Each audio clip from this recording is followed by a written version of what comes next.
Oke, balik lagi ke channel gua di channel Vince and Gadget, di mana video kali ini gua akan ngebahas alasan kenapa pengendara supermoto udah pasti barbar ataupun hilaf.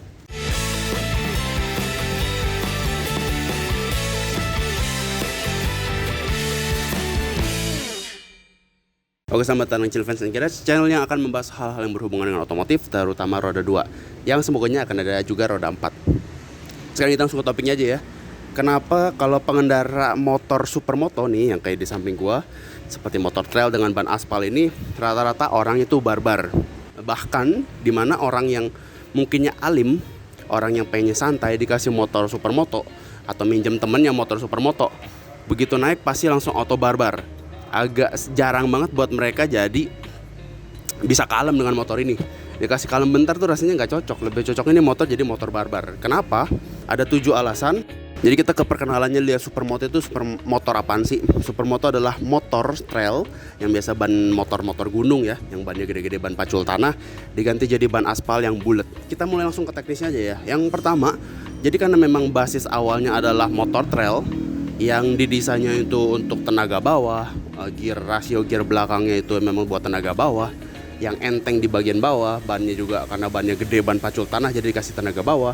Settingan ECU untuk mesinnya pun juga untuk tenaga bawah. Jadi memang full untuk motor tenaga bawah. Dan mesinnya didesain tenaganya atasnya itu powernya sedikit turun, jadi kuat di torsi, rendah di power, agar awet juga mesinnya untuk dimainin di RPM yang digeber-geber. Nah, ketika dirubah menjadi motor supermoto, apa aja sih yang berubah? Yang pertama itu adalah caster. Caster adalah sudut. Ini lu perpanjangannya lu cari di internet lah ya. Intinya caster semakin sempit, sudut semakin sempit, itu handling motor semakin mudah, tapi kestabilannya sedikit berkurang. Nah, bannya trail itu awalnya kan 21 inch yang lebih tinggi.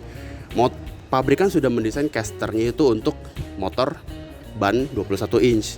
Ketika dirubah jadi 17 inch, shocknya otomatis sedikit lebih turun ke bawah, di mana sudut casternya itu secara tidak sengaja karena perubahan ban itu menjadi lebih sempit, merubah kestabilan motor.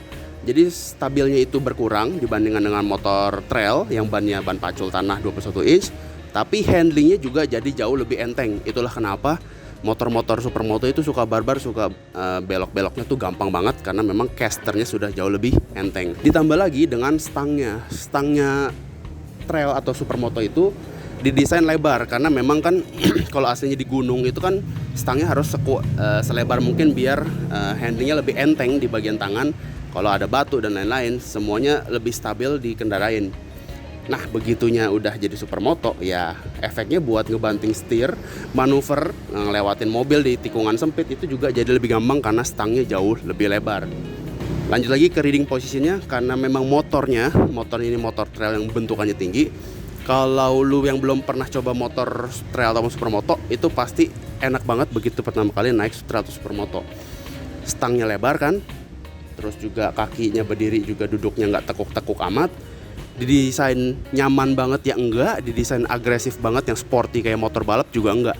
Tapi kayak orang duduk aja, orang duduk terus pegang stang di depan gitu loh. Yang itu yang membuat kalau lu naik motor dibilang jadi nyaman ya enggak, lu bermanuver tuh jadi tetap bisa agresif, dan sportinya juga nggak terlalu agresif banget, dimana lu lebih punya kekuasaan penuh untuk ngehandling motor.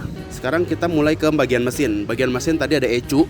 Jadi memang ECU-nya menurut gue memang didesain untuk lebih ke tenaga bawah, bagian torsi dan powernya dikurangin. Power dikurangin tujuannya untuk apa?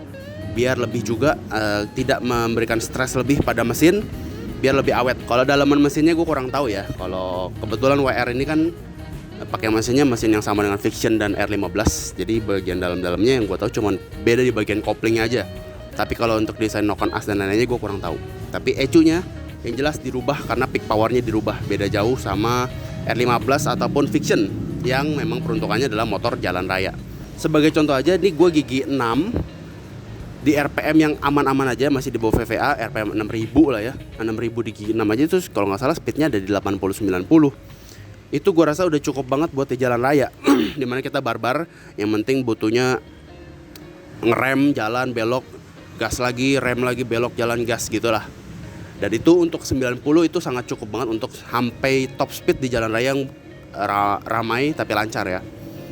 Nah, motor ini karena memang tenaganya tenaga bawah, makanya dari gigi 1 sampai gigi 6 RPM 2000-an, idling sampai RPM 6000 itu gampang banget ngedapetinnya. Sekarang kita ke bagian rasio gearnya. Jadi rasio gear motor trail itu kan memang tadi kembali lagi, trail itu tenaga bawah. Jadi memang rasio gearnya itu memang gear gede di belakang. Nah, efek dari ganti ban, kalau tadi kan ban di depan dari 21 jadi 17 inch ya, itu casternya impactnya jadi turun dan membuat handlingnya jadi lebih bagus. Kalau di belakang dari 18 inch turun jadi 17 inch. Nah, diameter pelek berubah, keliling bannya juga berubah. Keliling bannya jadi lebih kecil dibandingkan dengan sebelumnya masih ban tahu yang 18 inch. Dengan keliling yang lebih kecil itu otomatis jadi tarikan bawahnya lebih ngimpact lagi, lebih enteng lagi di tarikan bawah, dan manuvernya juga jadi lebih mudah lagi. Jadi rumusnya gitu ya, kalau ban makin gede diameternya itu semakin stabil, tapi manuvernya semakin agak berkurang. Dan rata-rata motor jalan raya itu 17 inch, karena ban trail itu rata-rata 21 di depan, 18 di belakang. Kalau motor adventure tuh 19 di depan, 17 di belakang. Itu ya perubahannya, manuvernya berubah dengan rasio yang sama. Jadi ujungnya tadi tarikannya jauh lebih impact lagi. Sebetulnya biasa diakalinnya harus dengan ngerubah rasio gear, entah gear belakang dikecilin atau gear depan digedein. Kalau pengen detailnya cara rubah jadi supermoto bisa nonton di video gue yang di bagian sini. Nah, kalau rata-rata orang yang nggak terlalu merhatiin itu, ya dia jadi lebih senang, tarikan bawahnya lebih narik lagi dibandingkan dengan ban motor waktu ban tahu, dimana gripnya udah jadi ban jalan raya yang gripnya lebih bagus, tarikannya juga jadi jauh lebih enteng lagi dibandingkan dengan ban tahu. Karena psikologisnya, yang pertama adalah shocknya panjang. Kalau shock panjang itu, jadi travel shocknya kan lebih panjang ya. Untuk ngeredam lubang ataupun polisi tidur itu jauh lebih aman dibandingkan dengan motor-motor jalan raya pada umumnya, karena memang travel shocknya lebih panjang. Balik lagi, trail awalnya untuk hantem jalan yang ekstrim, bebatuan, lubang, mungkin selokan tanah yang anjlok dalam-dalam. Jadi kan si travel shock yang panjang. Begitu di jalan raya ya, jalan Jakarta ataupun mungkin kota-kota lain gue nggak tahu ya, yang polisi tidurnya ekstrim-ekstrim dan jalan lubangnya juga ekstrim-ekstrim, itu juga jadi sangat membantu banget dengan travel yang lebih panjang. Itu jadi ujungnya ke psikologis kita, para pengendara. Oh, shocknya panjang, gue ngehantam polisi tidur ataupun lubang-lubang, itu sangat nggak masalah, nggak akan bottoming, nggak akan mungkin ngerusak motor lebih parah. Kalau biasa motor matic dan lain-lain itu kan shocknya pendek, gampang bottomin dan istilahnya gampang ngejedak gitu kan, jadi takutnya ngerusak. Kalau ini karena shocknya lebih panjang, hantam apapun rasanya lebih aman. Itu psikologis. Karena kenapa? Aslinya gue kejebak sedikit ya. Ini motor WR155R ini shocknya walaupun travelnya panjang tapi keras. Jadi ini rasanya sebenarnya kayak ngehantem pakai shock motor jalanan gitu. Terus yang agak cukup psikologis paling terakhir, ini psikologis dan teknis juga sih, adalah karena motornya memang kan didesain motor tinggi ya. Kalau secara fisikanya, ya fisika, center of gravity-nya jadi lebih tinggi. Bobotnya itu jadi lebih di atas dibandingkan dengan jalanan di bawah. Kalau motor matic, motor naked atau motor sport, rata-rata center of gravity-nya itu ada di bawah. Ini sedikit lebih tinggi dibandingkan center of gravity dari motor-motor jalan raya pada umumnya. Efeknya jadi apa? Efeknya itu kalau gua nonton di channel ini, Mike's on Two Wheels kalau nggak salah, ini di luar negeri, itu buat di tikungan jadi jauh lebih kencang, bahkan lebih kencang dibandingkan dengan motor-motor sport. Karena motor sport punya center of gravity yang lebih rendah, itu jauh lebih stabil buat braking dan lain-lain. Tapi di tikungan dia ada kecepatan tertentu di mana dia nggak bisa lebih tinggi lagi. Kalau kecepatannya lebih dipaksa lebih kencang lagi, itu ujungnya malah jadi high side ataupun ya nyangkut aja gitu posisinya. Dan kan di center of gravity yang lebih tinggi, itu lo bisa di tikungan sedikit lebih kecepat. Jadi misalnya di motor sport lo cuma bisa mentok di 60 km per jam. Mungkin di supermoto yang ataupun adventure bike yang punya center of gravity-nya lebih tinggi, itu bisa jadi 65 km atau mungkin 70 km. Nanti videonya gue akan taruh di sini. Dan itu secara teknisnya ya, secara psikologisnya karena motor lebih tinggi, jarak pandang lo lebih tinggi, gampang lah ya, psikologis itu arogansi ya. Kita naik motor rasanya jadi rasanya kayak yang punya jalanan. Motor lain rasanya kayak pendek-pendek, tidak baik, tapi ya itu yang membuat kenapa orang suka jadi barbar atau hilaf di jalan raya untuk naik supermoto. Dan satu sejarah fun fact terakhir, kenapa supermoto barbar? Karena memang sudah dari bawaan lahir dia motor ini dilahirkan untuk menjadi motor barbar. Jadi memang motor supermoto ini didesain dari berbagai macam jenis balapan dijadiin satu. Jadi motor cross yang biasa motor balap buat di gesrek tanah, loncat-loncat. Begitu motor sport yang biasanya full dengan sirkuit, yang begitunya sirkuit aspal, yang begitunya ketemu tanah jadi nggak bisa. Motor ini bisa dihantam di berbagai macam kondisi, tapi juga tetap kompetisi, tetap ngebut-ngebutan gitu. Terlahirlah motor dengan bentukan tubuh seperti motor trail ataupun motor cross dengan ban aspal untuk bisa menghajar jalanan di jalanan aspal. Jadi kalau lu nonton di balapan-balapan ya di YouTube banyak lah ya. Motor cross itu sudah pasti balapannya di atas tanah-tanah ataupun bebatuan atau kayu-kayu, blok-blok gitu. Terus kalau motor MotoGP, Superbike itu udah pasti balapannya di aspal yang kalau begitunya kena gravel atau kena rumput udah pasti mereka udah nggak bisa ngapa-ngapain. Nah kalau nonton di balapan supermoto walaupun masih belum terlalu terkenal, balapannya itu entar lu di jalan raya tiba-tiba lu loncat-loncat di jalan aspal, habis itu tiba-tiba ke jalan tanah, tiba-tiba ke jalan raya lagi. Jadi memang motor ini didesain untuk multi purpose dan lebih untuk ke balapan. Nggak fokus di tanah-tanah pergunungan, nggak fokus di jalan raya. Speednya nggak nyampe stop speednya Superbike atau MotoGP yang sampai 300 km ya. Ini 100 km di bawah 200 itu udah selesai, tapi banyak tikungan tajam, manuver-manuver yang gua rasa, dan tanah-tanah yang gua rasa ini jauh lebih mewakili jalan raya yang ada di Indonesia tercinta. Ya gua lebih khususnya di daerah gua ya, di daerah Jakarta.